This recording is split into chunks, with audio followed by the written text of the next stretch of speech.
उस्ताद गाओ है। तर्ज कौन रही मास्टर साहब?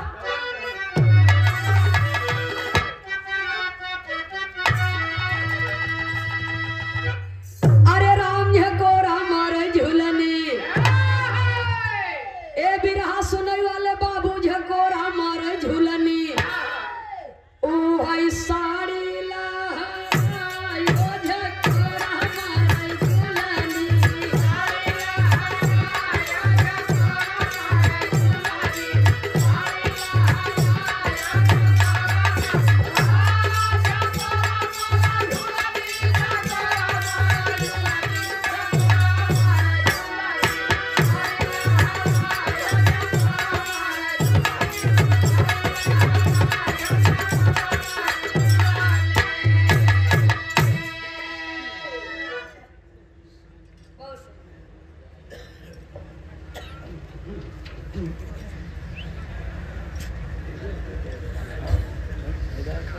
श्रीमान जितेंद्र यादव जी देवचंदपुर से कमेटी के सदस्य हैं आप। सुंदर पुष्पहार एक दुपट्टा सादर 501 रुपया देकर के सम्मान किया गया। बहुत बहुत सादर नमन है। जय श्री कृष्ण।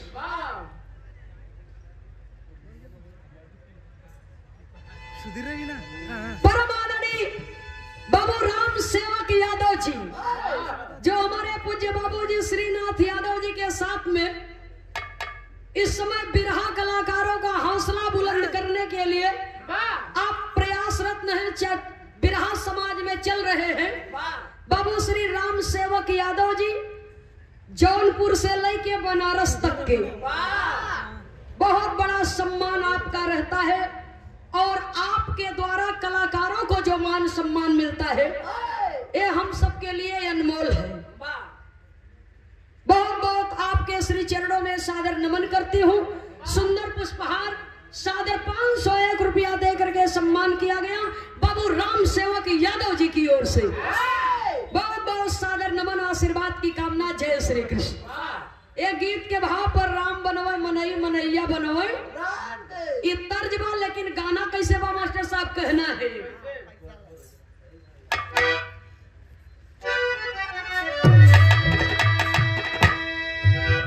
ए भैया राम बनवई मनई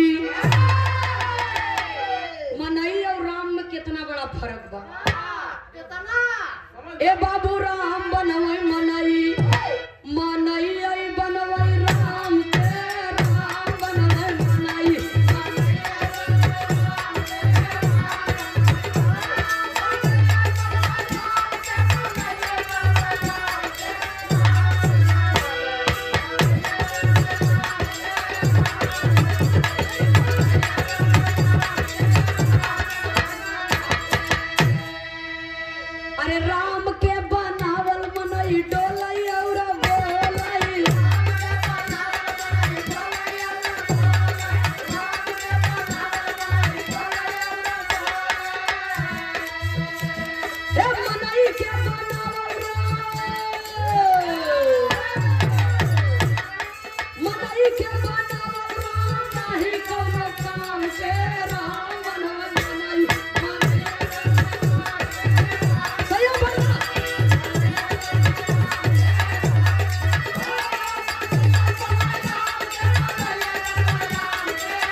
से सादर 201 रुपया दे करके सम्मान किया गया। बहुत बहुत डॉक्टर साहब को सादर नमन है। जय श्री कृष्ण।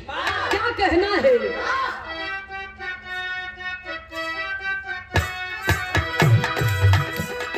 कहा अरे हाय रे बेदर्दिए कहू मानई न कहनवा और चढ़ाली उमरिया न कैलैया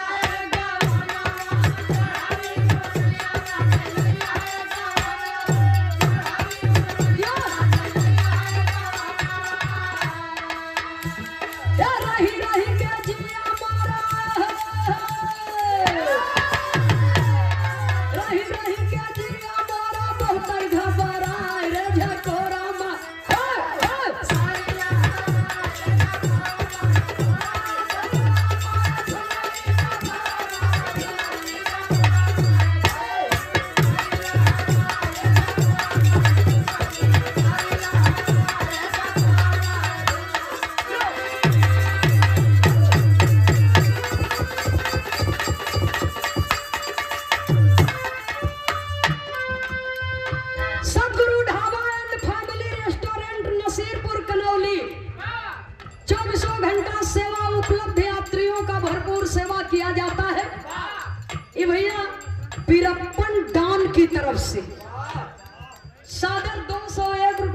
के सम्मान किया गया।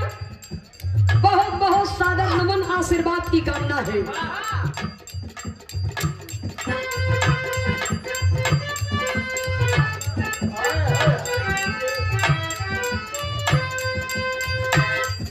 और आया बाही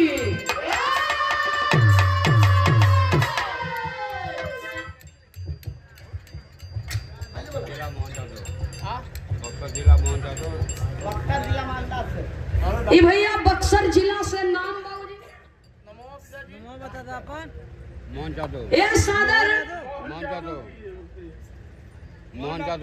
मोहन यादव जी की ओर से, महंत यादव जी की ओर से सादर 151 रुपया देकर के सम्मान किया गया। बहुत बहुत सादर नमन है।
सेवा में श्रीमान बाबू श्रीनाथ यादव जी, हिंद केसरी पहलवान बाबू लाल जी यादव, पहलवान बरेछा वीर बाबा तेवर वाराणसी से। आपके छोटे अनुज जी है, पहलवान बाबू के छोटे भाई हैं। बाबू श्रीनाथ यादव जी की ओर से सुंदर पुष्पहार सादे 501 रुपया देकर के सम्मान किया गया। श्री शिव पूजन यादव जी बोझवा से सादर 100 रुपया बहुत बहुत सादर नमन है। और हमारे बड़े भैया जी श्री बबलू प्रजापति जी, बिरहा के बड़े शानदार कलाकार कमलाकांत प्रजापति जी, वाराणसी की धरती से उनके भतीजे हैं। बबलू प्रजापति जी की ओर से ये सादर 501 रुपया देकर के सम्मान किया गया। और बिरहा कलाकारों के अभिभावक, बिरहा कलाकारों के शुभचिंतक, कलाकारों को फर्श से अर्श तक पहुंचाने का काम किया करते हैं। बनारस की धरती पर ही नहीं, पूरे पूर्वांचल की धरती पर आपके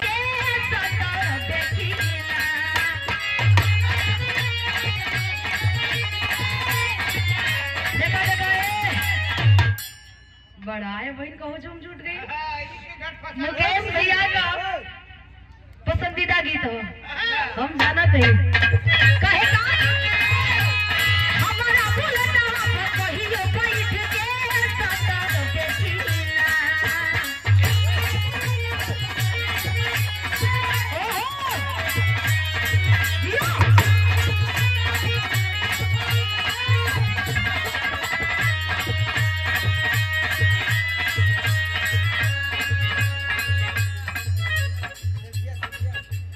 श्री राम जी लड़की के बाबा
अच्छा अच्छा या करे के ससुराल करेगा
यूपी 54 N 4474 कोई का गाड़ी बा रोड पर बका आप लोग हटा ली जा काहे कि गार्जियन लोगन के जाए के बा इस रास्ता में भी आई यूपी 54 N 4474 जे केहू के भाई लोग